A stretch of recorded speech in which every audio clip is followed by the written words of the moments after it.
Hello, everyone, and welcome back to Shelview Boots. I'm Katie, the face behind Shelview Boots, and this week we have Reece, who is in recruitment. So I'm really excited about this one because I think there's been a lot of conversations on LinkedIn about the jobs market and people really struggling from transition and getting into the jobs market. So I'm really excited to talk to Reece today.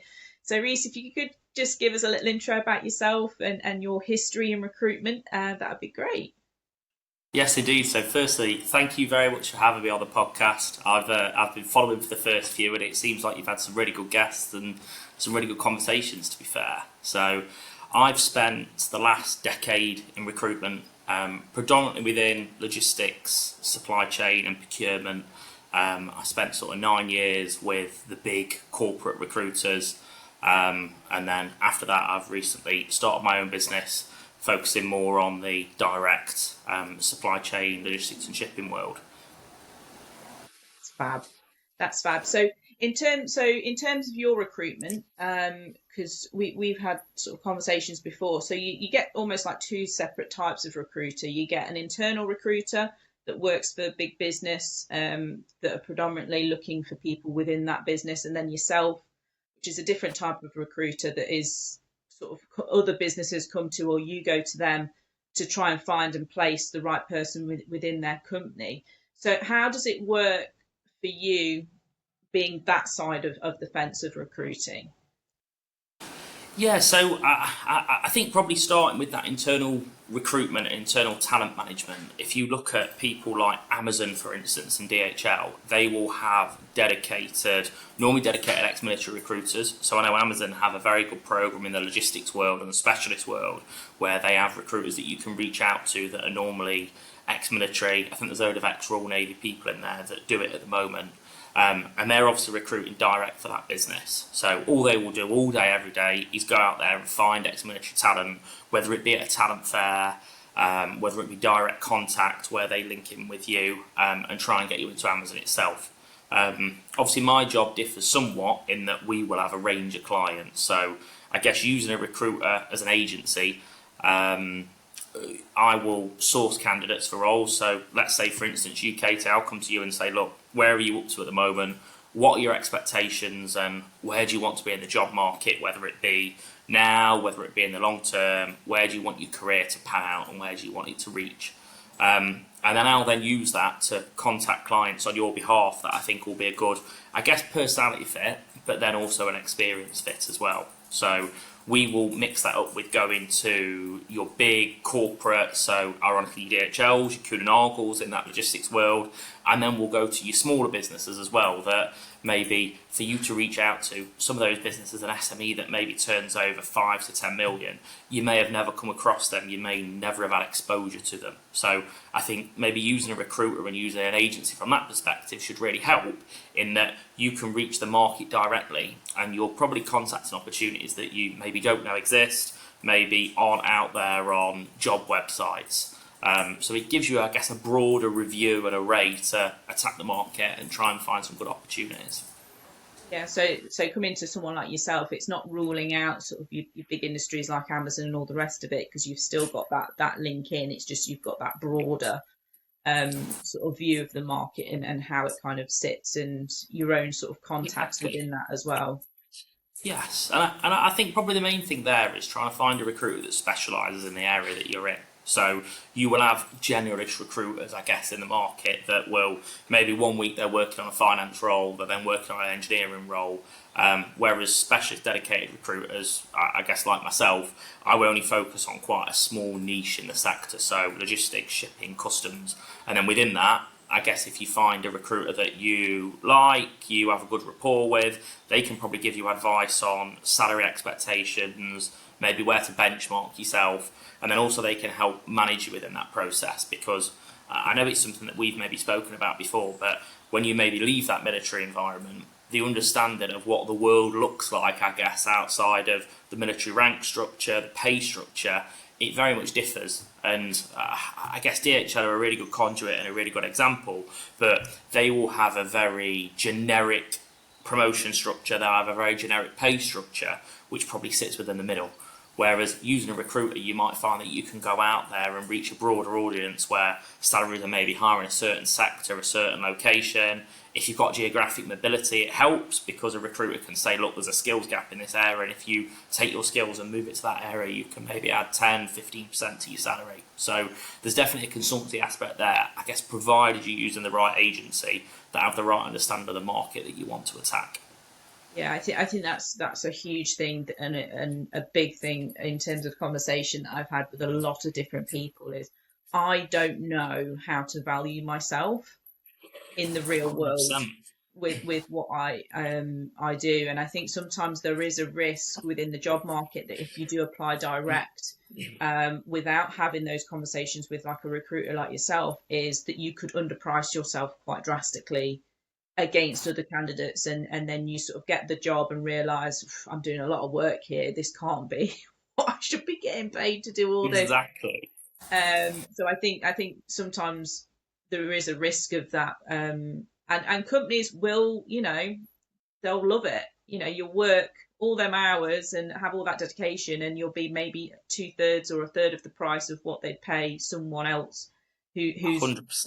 fully functional within that role. So I think, like you say, having a recruiter to be able to gauge, or even say, you know what, you're probably pricing yourself a bit too high as well, which can also happen, that people think, well, I can earn, the 70s and 80s and hundreds, and you're like, not yet. Maybe, get this roll Give it a through. few years. Yeah, Exactly.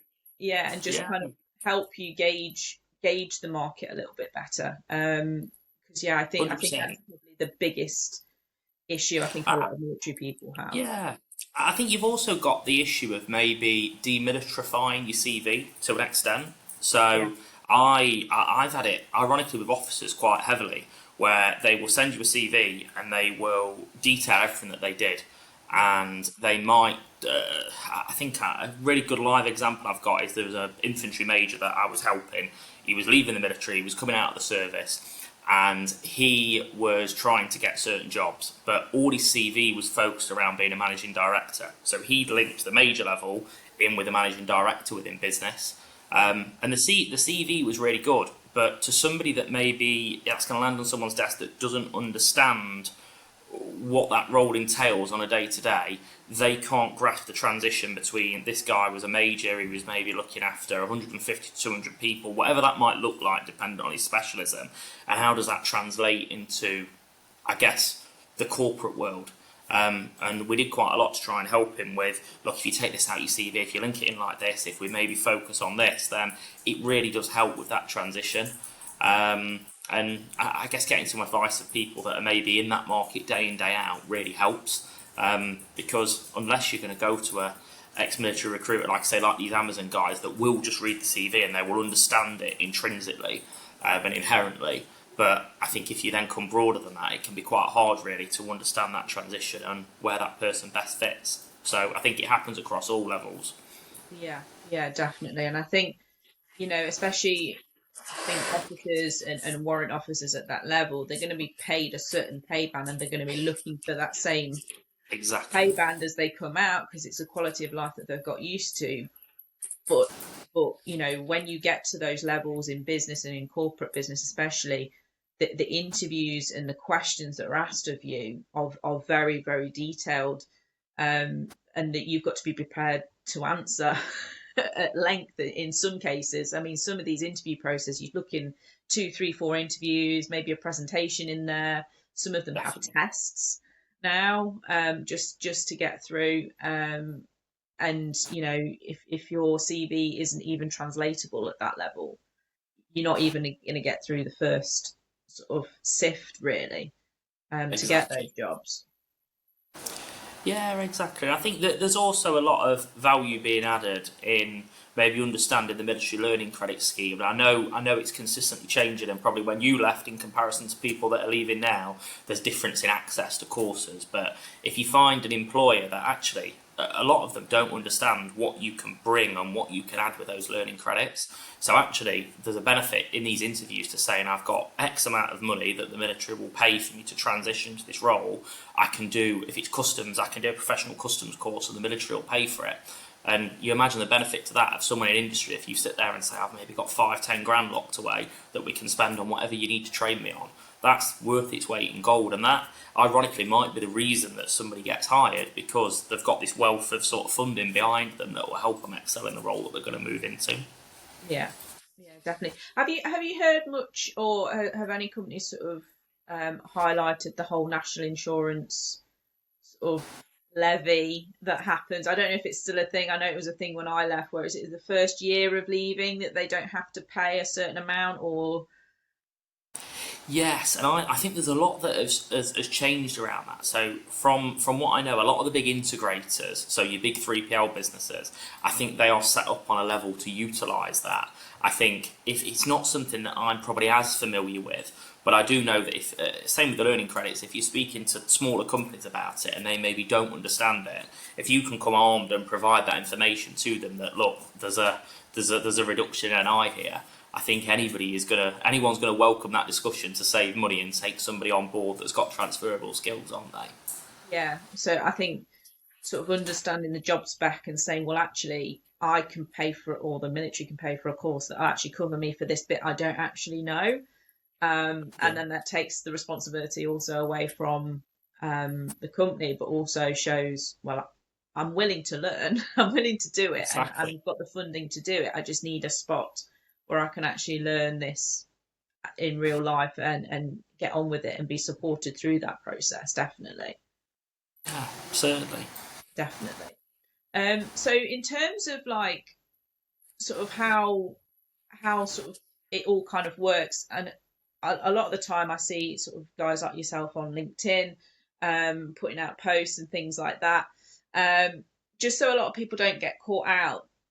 Generally there's no fee. You get your fees from the people that you're job hunting for, aren't you? So you Exactly don't that. want people to Yes. get conned into like, oh well, if you pay us this amount we'll find you a job, those kind of circumstances. Exactly. I would be very wary. I've never seen that happen, but I'd be very wary if someone approached you and said, "Can I take a fee to place you in a role?" So I would say for 99% of the recruiters that I've ever understood in the model, it's a free to use service from a candidate side. And then the client in that context will be the business, will be the logistics provider that's hiring that person. And they would pay a percentage of a first year salary to get somebody on board as a fee. So yeah, it's a free to use service, and yeah, hopefully for the vast majority of people that we deal with, it works. It works really well because we're targeting those extra areas of the market through, I guess, our relationships where maybe you don't have that relationship, or a lot of the time you don't even know that those businesses exist and they're recruiting at that point. Yeah, yeah. And it's also an area that it's not almost like a once you're placed, it's not a done and dusted job. I find a lot of time you guys still check in to make sure, are you happy in this role? Yes, Is it a good fit? And not to be worried about sort of saying, you know what, I'm not actually that happy. This isn't a good fit. I thought it was, it's 100%. not. And guys like yourself will then go out and go, you know what, I'll have a look and see if there's anything else that might suit you better. What's wrong with this role that we can try and sort of hundred correct percent. elsewhere.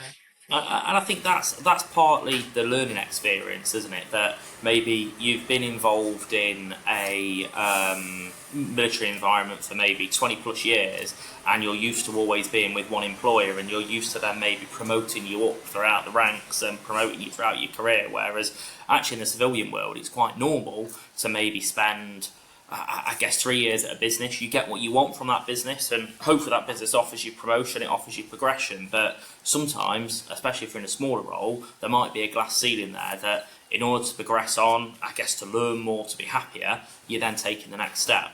And actually, I think as a recruiter, the most element of success is can you take someone and place them in a role, and then 10 years down the line you're still working with that person and they become a decision maker within that business. So example for yourself, if you get to a customs director level as a recruiter, you would then hope that that person you've helped then works with you and becomes part of your network. So yeah, it's definitely a journey for longevity. And I think, I guess, in answer to your question, if you aren't happy in that role, you feed that back to the recruiter, and the recruiter either looks to try and resolve that with their relationship, with your relationship, but then equally you can look at different opportunities and you can push things on, can't you, if that's what's necessary at the time. Yeah, yeah, definitely. And I find a lot of recruiters as well are very good at sort of like yourself in terms of like interview prep. This is what I know about the business. I've worked with them before. These are sort of the temperament that they have. This is how you want to approach the interview. So I think it's a really good way for military people to come into the civilian world, because you get that kind of advice as well, of almost like the cheat sheet for the interview. If this is what it's really Exactly. going to be like, don't do this. Try this. Be like this in the Exactly. interview. Exactly, and it goes down. It goes down to very little things. I guess if I probably look at two relationships that I've got, I've held both of those relationships with the client for 10 years plus, and it's probably about matching people to people. So when you meet the candidate, so normally a good recruiter will meet you. Obviously, if it's virtual, or ideally it's in person, but they can probably help match you to that client from a personality perspective as well. So I've had some interviews where they'll say, look, we don't want you to wear a suit and tie. Please don't send a candidate a suit and tie because that's not our environment. And naturally, when you're in the military world, I guess if you go to an interview, there's a formality around how you maybe approach these situations. And actually having a recruiter there to say, look, in this situation, this interview is going to be really relaxed. You're going to meet them in a coffee shop. They're going to maybe expect you to go open collar, wear a polo, wear some chinos, and that'll be the type of discussion. It'll be really, really informal. Whereas I think we use Amazon at the start, but if you use the Amazon process, the personality match to that is going to be very different, and there's going to be certain formalities. It's probably more like a military-based interview where there's certain tick boxes, there's certain formalities, and actually, if you use a recruiter that understands the client, they can probably match you to, are you going to go and meet this chap and have a chat with him in a coffee shop and maybe have a bit of a laugh and a joke and talk about your favourite football team? Or are you going to go through a four-stage structured interview where you've got to hit these certain points on a tick box sheet, and if you don't, sorry, we really like you, but the job's not for you because you've not approached the formalities, I guess, in the correct way. It's about getting that world, I guess, and grasping what's correct at the time. Yeah, yeah, and I think it is really useful, because a lot of the messages I've had is that anxiety of, well, how do I approach this? What do I wear? How do what? What do I do? So Exactly. having that voice of reason that is a recruiter can help you through that process. There is Definitely. And I think, something. yeah. Sorry, you go. Sorry. No, go on, please, go on. No, I was just going to say there is something that does rear its head quite often, and it is a huge stress, I think, for a lot of veterans. And but the thing is, it does affect a lot of veterans, is the job hopping. So within the first year of leaving, a lot will move about, and they'll have sort of anxiety about that, of how that actually looks to an employer. What is the reality of that? Is it a non-worry, or it's, actually employers, see you as a veteran and kind of expect it, that you're going to move about a bit? What is the other side of that conversation, and is it Yeah. something that people should be wary of? I think that's a very good question, and I think there's a lot of there's probably many ways I could maybe take that answer, but I think first and foremost, I don't think there's a need to worry about that, and I think it partially depends on, look, how long have you spent in service, and if you've maybe done a full term and you've done 20 odd years, you're used to a way of life that is very different to that civilian world. And that natural transition comes with a lot of positives, but there's also then a lot of uncertainty, like you said, anxieties around it. So actually, I think it's normal in the civilian world now to move every 3 to 5 years to get the right opportunity. So, in fairness, if you were to do a role and you were to take a lot from that, you look at the positive, you look at the positives of what you gain from that role. So, whatever role you do within the civilian world, you're going to gain some really good transferable skills. You're going to gain some really good civilian sector experience, and actually staying there for a few years and then moving on to something that's more relevant probably is quite normal. I think when I started this job, maybe like say 10 years ago, you did used to see people in the civilian world with 20, 30 years on a CV at one company. That now isn't really a thing, and I think the average length of service, and there'll be some stats out there on this, but I would guess the average length of service is between 3 and 5 years at a business, and you see some people move it even sooner than that. So I think you've got to make sure that every role that you take, you're getting a benefit from. Are you getting career progression? Are you getting exposure in the right areas? And politely, if you're not getting that, you then look at where you can get that elsewhere, or maybe an environment that's best suited for you. So, in short, definitely not. I don't think it's a worry. It's just a natural transition, I guess, into this world, really. Yeah, I think usually in interviews it's one of those that it will be questioned, but not in a sort of a mean or even a hostile way. It's more of a Exactly. curiosity of can you explain? And if it is genuinely a case of you know I've left the military. I've just been trying to find the right spot, or it could even be personal reasons that we just finished up the house there and now we're moving location, so I'm now having to move. Exactly. I think a lot of the time when it's easily explained and it doesn't seem, you know, a strange answer which could indicate that there's been actual problems, which is why you've Exactly. moved. I think, and I'd say with a lot of employers, that's what they're looking for: is there an honest answer to this, or is there a very strange, like, withheld answer to this, which could indicate, job hopping that Exactly. wasn't on your terms. It was on their Yeah, terms, pretty much. exactly. And I also think as well that sometimes that first job that people take out of the military is probably a lesser position than their skill set within the military. And by that, I mean if you're a sergeant, if you're a warrant officer, you're used to managing large groups of people and you're used to caring for everything across that sort of spectrum of need for that person. You may take a lesser job where you're maybe looking after 4 or 5 people, and actually, when you become embedded in that and you've got that civilian experience, you say, well, actually, this is quite easy to me now. I understand the sector, I understand what I need to do, and I want to go back to managing 30, 40, 50 plus people, and that's my gig of where I want to be. So, like you say there, if there's a reasoning behind the move, essentially saying, look, I've come in, I've done a really good job here for a year and a half, but actually my skill set is managing 40 people on a day-to-day basis. I'm currently managing 4. I need to move for that step up. I need to get myself back to where I was. I'm really hungry about career progression, really hungry about growth and learning. That's not a negative conversation to have. That's quite positive. And actually, I think an employer would welcome that sort of chat to say, I want to get back to where I was and I want to grow, I want to move, I want to learn. Yeah. And I think as well, like you say, with the sort of time span that people spend in companies, what I'm finding more and more now, being on the other side of it, is a lot of companies aren't necessarily encouraging longevity within the company. So they're cutting back sort of redundancy times to, well, you'll get paid if you've served this amount of years. Anything after that, you're not getting that. Or, anyone over a certain yearage is going to get made redundant. So that it's almost the industry is encouraging you to also keep moving. Like you say, it's moved away from this, 20 years service, we want to keep hold of you mentality. So people as well shouldn't feel guilty about moving on and moving elsewhere, because the industry is actually encouraging it now more so Exactly. than they were. Yeah, and I think it's the nature of if you take logistics, I guess, as a siloed industry, you look at how that operates in the third-party logistics world. Contracts are constantly changing hands, where they'll be with UPS for 3 years, they'll be with DHL, they'll be with Kuehne+Nagel, they'll go to Wincanton, and that cycle sometimes moves quite quickly. So actually, you could have somebody on their CV that's been TUPID 2 or 3 times in the space of 5 or 6 years. That's not abnormal to look at. So, like what you say there, the industry is encouraging those moves, and it's quite normal in contract logistics to see movement, to see wins and loss of contracts, where unfortunately people are affected and the job security isn't necessarily there long term, I'd say.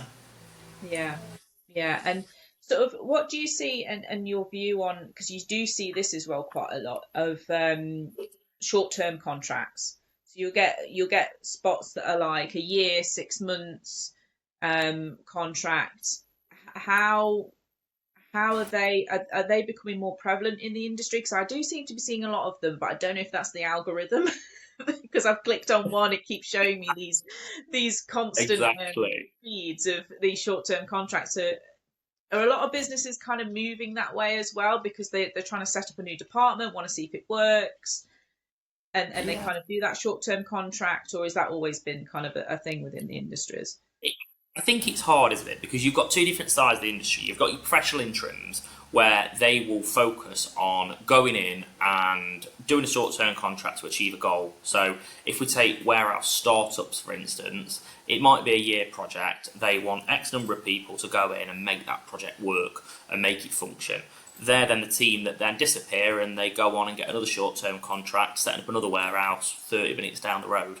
So that is quite normal. I think those short-term contracts are always going to be prevalent. But I think on the other side of the industry, is there an uncertainty of the market at the moment and in the economy? I think would be silly to say that there's not. So I think that natural uncertainty maybe then breeds uncertainty in the hiring market. And by that, if somebody can take someone that's unemployed as a bit of a try before you buy type situation, whereby they take someone and say, look, we don't know where workloads are going to go. We're not sure on where volumes are going to be in 6 months. So actually, you're out of work. We can invest in a 6-month contract with you. We can give you some security over 6 months. But equally, we don't know where the business is going to go because of the economic climate, because of the things that are going to happen. And actually, those type of contracts benefit people both ways. But I do think, in answer to your question, yes, they are on the rise, and I do see quite a few of them. But I think the right person and people can use those to their advantage, especially if you're a new service leaver and actually you want to get an understanding of the jobs market. You quite like the idea of a certain sector, but you've maybe not delved into it too much in your military career. You can maybe use that short-term contract to, I guess, on your side of things, you can try it, you can see what you think, and if it becomes a benefit for you, absolutely perfect. You then search for full-time jobs within that. So I think it works both ways. Yes, it helps the employer because of uncertainty, but it should also help people that are maybe your listeners that are listening to this podcast to say, yeah, I can try something, I can see what I think, and actually there's no obligation for me to stay past that contract length if it just isn't for me. So I do think it helps build your CV in that civilian world as much as possible. Yeah. I think, yeah, absolutely. I think you're right. It's a really, especially if you're not sure with what you want to do. And I think some veterans they get that first job, and then there's this strange kind of guilt of allegiance that happens, that they then don't want to leave it, but they're not happy, but they didn't really know what they wanted, and they realize that's not what they wanted. So I think it is a good way of for veterans, the same, try before you buy, figure out if it's actually something you do want to do. Do you do want to work in that industry? And it's a legitimate short-term contract that kind of takes the decision making out of your hands of I've got to leave because I'm not happy. It's going to finish in 6 months anyway. Exactly. And you can look for something else and go, actually, I do not ever want to work with them again, or actually, I do want to work with them again. Can I find another role within that? Exactly. It Um, helps. yeah, definitely. And it's usually quite a high value as well in terms of wages and all the rest of it. 100%. There's normally a premium attached to them, isn't there? If someone's going to take a job for 6 months, they want a benefit to do that at the end of the day. So, I see them as nothing but positive. They're a good CV builder. They give you flexibility, but I guess naturally, personal preference, you need to maybe evaluate that for yourself and see when's the best time to leave that and then look at the permanent world. So it can definitely help, I think. Just one moment, Reece. I've got to let my dog out. But yeah, I think it's something I wasn't really aware of, and then when I did start seeing them, I was probably a bit hesitant towards them. It was kind of like a that seems too good to be true because of the wage on there. But Yeah. then as I've left and seen more and more and more of them, it is becoming quite a um, big business, I would say, for businesses to either cut loose or, like you say, you could get to the end of it and they say, well, actually, we're going to keep this permanently. Are you interested in staying? Kind of conversations as well. So it could go either way, really, within that contract. I think the exposure element's the best thing, isn't it? Because you can, if you leave the military with no civilian experience, you can use those short-term contracts to get really quick civilian experience in a broad array of sectors that will then help you moving forward. So actually, I see them really as a benefit in that sense. Another theme that I've seen, sort of as I seem to be stalking LinkedIn quite often lately, um, through doing this, is veterans being very frustrated and sort of getting really disheartened by the lack of callback communication, um, feedback, um, because I think a lot of the time, guys and girls leave and they're desperate to find the first job for one, but also if they're not finding the first job, why? What am I doing wrong that's not working? Is this just a common thing throughout the industry, or is it something, that veterans potentially are misstepping in places or doing something slightly wrong? Yeah, I think it's hard across the entire sector. I don't think it's related directly to veterans and people's, I guess, lack of desire to engage them for roles. So I pulled some stats up before we joined the call, but I look at the roles that I'm working on now. I've got, just in my inbox alone, I've got 761 applications. We've had another four come in while we've been on this. I've just keep seeing them pop in at the bottom. So I think it is because you look at you look at sort of the figures behind it. I think unemployment is up to something. The figures that I looked at earlier this week were something like 4.8% unemployment. So you've got a lot of unemployment. You've got a lot of mass redundancies. So you've probably got more people on the market than before in the last 5 years. So post COVID, I think this is the worst that I've seen in the market, where the number of applicants massively outstrips the number of vacancies. So naturally, you've got so many applications coming through, and you've got a limited amount of people that can receive and formulate those applications. So I think, firstly, definitely don't get disheartened by it, because it's just unfortunate where the industry's at. I think if I use my personal example, there's only me, and I'm trying to get through those 700 applications, so it takes a long time to feed back to those people. And I think I'm very self-aware that I then miss some really good people within that mix. And I look back at them a few weeks later and go, why have I not called that person? That person's absolutely amazing for this job. They need to be spoken to. So I guess it's probably about how can you, as a candidate applying for a role, then maybe assist yourself, and how can you make your chances better? And I get quite a lot of personal follow-ups where people will email you direct and say, look, I sent you an application last week for this job. I've not heard back from you. I think I'm a really good personal fit to it. What do you think? And 9 times out of 10, I open that email and I self-reflect on it and think, what on earth have I done? Why have I not called that person? They look amazing. And actually that then prompts the conversation. And probably more so now than ever before, I have people call me on the phone and say, look, again, I've submitted my application. What do you think? Have you got 5 minutes to chat through? And like I say, 9 times out of 10, the error is mine. It isn't the error with that person and that application being bad. So probably what I'm trying to say is use that personality to maybe follow up on things. And it can be a time-consuming business. I think trying to find a job is sometimes a job in itself. But definitely where you can follow up on the phone, build that personal relationship, is going to be worth its weight in gold.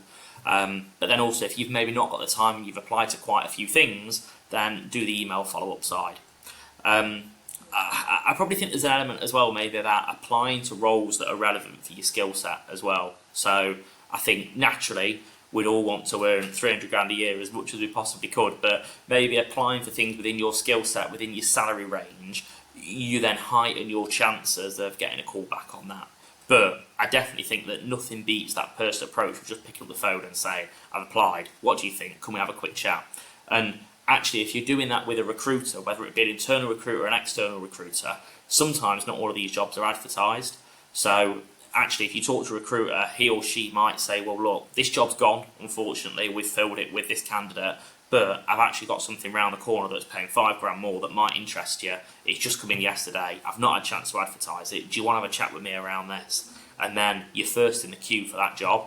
And actually, going back to what we said right at the start of the conversation, you've built that personal relationship with someone, and that person is probably there looking out for you, because I like to believe that everyone comes to work naturally, I think, to want to do good and want to help people. And if you've got a relationship with someone, you build 4 or 5 of those relationships, you're going to get a better response, aren't you? You're going to get someone, I guess, on your side trying to help you at the end of the day.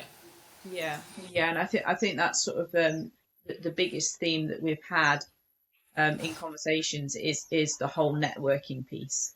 It is about the Yes. networking, and as much as sending out CVs like cannon fodder. One or two may stick, but you still might not get the role that's for you. Whereas networking and talking to recruiters, talking to people within those fields that have already left, or just approaching people on LinkedIn that are in those roles, saying, I'm just curious about it, or going to events and all the rest of it, is actually probably where you're going to put yourself in a better success rate and be happier with where you end up, rather than just CV central, just sending a load of paperwork out. Definitely, I completely agree. Yeah, yeah, definitely. It's a very strange, a strange sort of world to come into, especially when you do leave the military. Um, and and I think what sort of gets a lot of people sort of worried and concerned is when you hit your clicks to leave, you're looking at a year before you can actually leave. Potentially, you can get a job within your terminal leave, um, and there is a real sort of worry that, when you go for when to go for job interviews, because, they're not going to want me if I'm not leaving for another 6 months. And it wasn't till actually that I left that I realised that some contracts for certain levels of roles would have a 3 month or a 6 month or potentially a year notice period from the previous company. So Exactly. actually, we're in the mix of everyone else anyway, and companies are very used to giving that space. And because it might be, the person that's given notice has also got a year or 6 months Exactly. to give, and it's not actually that's something that we should be that sort of freaking out about, really, really realistically. Yeah, definitely, and it's interesting because I was just thinking as you were talking there, but I've probably got a live example of one of my friends that was in the infantry, and he must have left 2 years ago, and he was a corporal, so he'd been in for like, no, I think he'd done 9 years, maybe 10 years.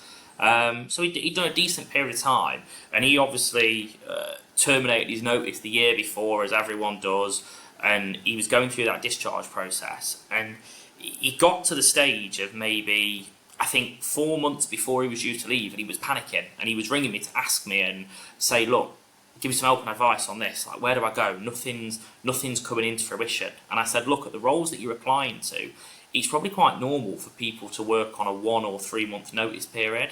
Do you know if you're in a role probably sub 60, 70 grand, you're probably on a month, maybe 3 months at a push. So actually the recruiters and the people didn't want to speak to him and said he was at that 4 month period when he's basically done anyway. And he was really panicked because he said, "Look, I finished in 4 months. What am I going to do?" And I said, "No, but it'll all come." And ironically, he used connections that he had within the military. He went into the construction trade, but he found himself through ex connections that said, "Look, don't worry about it. You come for an interview." I think it was 6 weeks before he was due to finish. You come for your interview, and then we'll start you after that 6 week period. But I think the fear and, like you said there, the natural anxiety of, I finish in 6 weeks, I've got nothing to go to. What on earth am I going to do? I've only got 6 weeks left. Actually, that's quite normal in our world. And that period to find a job, especially, like I say, sub 60, 70k, is quite normal. And that's actually enough time to get yourself into the right place, really. Yeah. How long normally are you?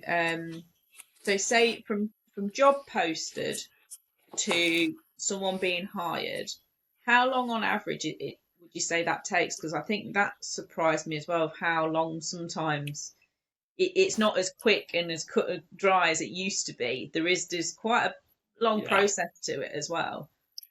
Yeah, I think it depends because we probably used to work on a month turnaround, I'd say. So you go back pre-COVID, I think from when that job was given to you by a client, that'd be filled within a month and someone would be starting or due to start.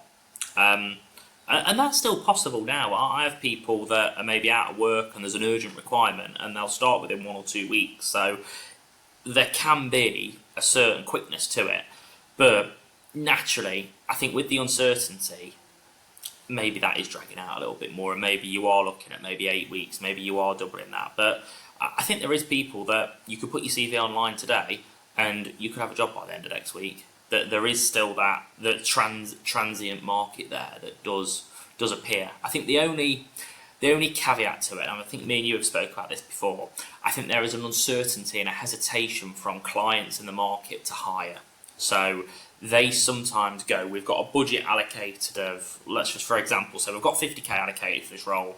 We need these 10 specialisms on a shortlist. So we want to see these things from the character.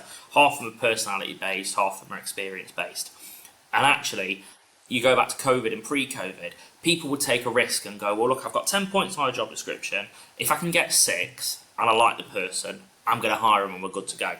I think now people are maybe sat there saying, but I want to hit 8, 9 or 10 points on this job description. And actually, I'm unsure, so I'm going to sit on it for a week. We'll delay second interviews for 2 weeks. We'll feedback maybe 4 weeks after that. And actually, you then, like you say there, you get this slowdown where there's so much uncertainty and I guess unwillingness to take risk that people stand there and just look for this standard golden candidate that, ironically, a lot of situations don't exist. I don't think there's many roles where you could have someone that matches the job brief exactly. There's always going to be some uncertainty. So I do think you're right that actually that unwillingness to take risk from an employer side of things is maybe slowing down the process somewhat. And it's probably what people need to be aware of, I guess. Yeah. And I think sometimes when you see the same job coming up time and time again, I'm always very suspicious of, are Yeah, they looking for that unicorn, and what are they exactly. actually expecting from that person might be completely and utterly unrealistic. I mean, I've seen Exactly. jobs in the customs world in the past where they We've said expect, it. Yeah. they expect someone to do like the strategic level and create the paperwork. It's like that's two separate jobs. That's two separate streams. You're asking a lot for that individual, especially if you're shipping a lot as well, because that's two full-time jobs, and then you see that rotating constantly and updating every month that it's still open, And and as wonder I why it never say, gets filled. Yeah, there's people in my exactly. field going, absolutely not. I am not doing that. That is asking too much. But then again, that's where sometimes I think veterans sometimes catch themselves out, that they'll apply for those and then they get under sort of sold in terms of wage and everything else. And then they end up with this massive workload. But the reality is that's not the real world. That someone like yourself would be like, no, that's two jobs put together. Like, you shouldn't be doing all that. You're doing a hell of a lot. Exactly. It might be a bit of a Exactly. baptism of fire coming into the civilian world, and actually now I can put you somewhere else that's really good because you've done everything in the space of 6 months. Exactly. But at the Yeah. same time, that's not realistic. Yeah, it's hard, isn't it? I know me and you have spoken about companies like this in the past where they've maybe made redundancies, they've took 3 jobs out of the structure and they're trying to replace it with one at half the salary of the top end job. And I think that's hopefully where a recruiter comes in as a positive to go, actually, Mr. and Mrs. Client, this isn't going to work as a job function. You want someone operational, you want someone strategic, and you want to pay this down the middle. This really isn't going to work. We need to look, if you need to be operational, that looks like this profile over here. If you're looking at something strategic, that looks like this over here. And I think it's bred from that uncertainty in the market, isn't it? And that unwillingness to take a risk. Because if you've got 3 people saying in a combined salary of 120 grand, just use that as an example, you've got a supervisor and operatives within there. Actually, if you can slim it down and you can combine it all together, that's fine. But I think me and you know in that customs world that's unrealistic. It's unreasonable. It doesn't work in a normal day-to-day structure. So yeah, I think it just leads to uncertainty across everyone. It probably leads to that anxiety of people leaving, going, all these jobs do is come up all the time and nobody ever fills them. But actually, is that a reasonable job profile to put out there? The answer is probably not. Yeah, yeah. And I think as well, I think something that I think a lot of veterans hold back from is that negotiation as well when it comes to job roles. That it is a two-way conversation, and you know, especially with the hybrid working and the wages and things like that, and where coming to a recruiter like yourself is really valuable because you can have conversations that are quite open and say, well, actually, they're saying in the office 4 days a week. Realistically, with me traveling this and me doing this, 3 days is probably my max, and if not, I need this wage to cover that and this, that, and the other. And actually, those are really natural conversations, and for people 100%. not to be like, well, that's it, set in stone. Actually, you can have open conversations and negotiate to see if it will actually work and fit better for you. You don't have to necessarily seen as sold kind of thing. 100%, and that's probably a difference in maybe mentality, isn't it? Because people are used to a career structure, a pay structure, and everything is very, very transparent in the military. That I'm sure me and you can go on a website now and pull up a structure for different roles. I guess in the civilian world, that then differs, whereby you can negotiate on conditions, and what one person might set out and say, look, I want to pay 50, 60 grand for this job. The bracket might be 45 to 65. You can have a broad array. You can, probably the important things are negotiating on these intangibles. So, do you have a car allowance there? How many holiday days can I get? And also things like how much my pension contributions, and what else are you going to give me in the way of pieces like healthcare are a massive valuable thing that actually people take for granted, that healthcare is given, I guess, in a military context. When you're on base, when you're doing whatever you're doing, that healthcare is readily available. Whereas in the civilian sector, if somebody's offering you private healthcare with like a Bupa or a Vitality or something like that, that might be worth £2,000 to you if you're going to pay it out of your own pocket. So naturally, if you've got a company that's offering this, a good pension, like what you say there about flexibility and ability to work from home 3 days a week, that might be worth its weight in gold, and that might allow you to drop your salary expectations because you go, as a package, what I'm being offered is really good. Yeah. So yeah, it's just about finding them out and having those consultative-led conversations, isn't it? Yeah, and I think it's always worth asking as well, what is the package? It's always loosely kind of put in there, isn't it? Similar. Healthcare, Yeah. vouchers, and all this, cycle to work, and cycle to work is always for me because especially with the hybrid working, it's like, well, I'm not going to cycle to The London, am craziest fringe I? benefit I've ever heard of, cycle to work. It's a unique Cycle to thing, isn't work, it? sort of benefit, but it's always worth as well, you know, yes, that's the wage bracket, but always worth people asking about, well, what are the additional benefits? Because, like you say, the healthcare one now, especially, I've not Huge. seen anyone with dental, which would be incredible, I think, if companies moved into that, but healthcare, um, especially for families, and whether it covers families or if it's just you, or can you option up, to get families covered, could be a huge help. Um, Especially if like you got pre-existing conditions, is there an option to option up again to cover those, to make sure your family's looked after, in a similar way to as it was in the military, to have that quick access to healthcare. And I think a lot of the bigger companies are getting a bit more switched on about that, and realizing it is a really good benefit. It also benefits them probably tax wise, but it benefits their employees and gets their employees back to work quickly. Let's face it. Whereas Of if you're course, waiting yeah. a year for an operation on the NHS, then you're sick most of the time. If you go private, through the company, you're going to be back to work pretty quick in their eyes, which is only a benefit for them, really.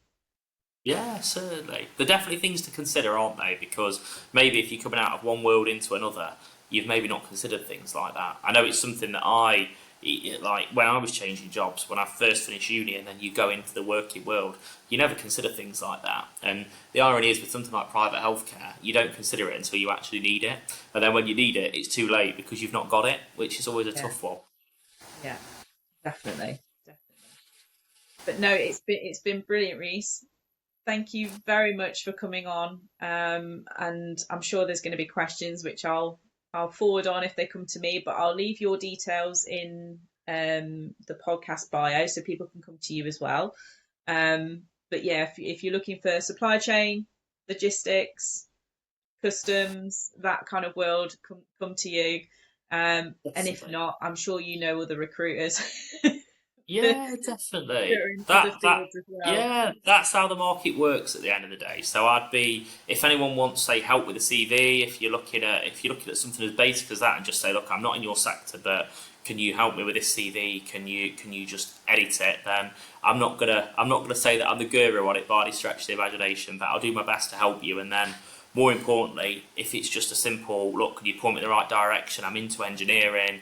I've been in aviation engineering within the forces. I'm looking to get into that sector. There's always going to be a recruiter that can help you out in that space, albeit that recruiter might not be me. But anything I guess I can do to help your listeners, whether it's me directly helping you, me passing you on to someone else, I'd love to get involved really and see what we can all do. So yes. Thanks, Reece.